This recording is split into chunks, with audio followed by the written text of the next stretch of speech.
we've thought about vector flux through a uniform surface.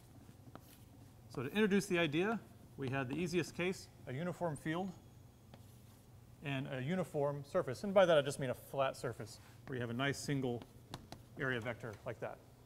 But of course, we have to move on to more complicated things. We have to look at a non-uniform surface and see how do we calculate the vector flux for that. So let's erase our nice, convenient, pretty little uniform surface and imagine we have some curved thing, some complicated curved object like that. This gets a little bit tricky because what is A?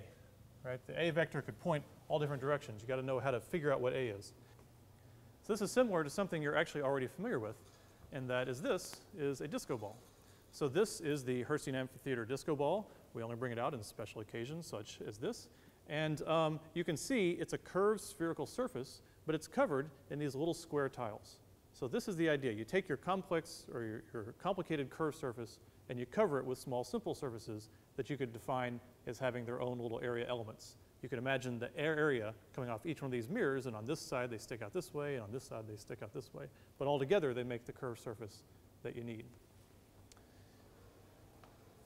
So that's what we're going to do here. We are going to think about this complex surface, and we're going to break it up into little strips that make a bunch of little squares. Like that. Oh, not perfect, but you get the idea. And then we can think about the little area of each one of these small squares. Like that. Now the only complication is, how do you calculate the flux from this complicated object? We know what to do in terms of tiling it. We break the surface into small squares, but then what do we need to do?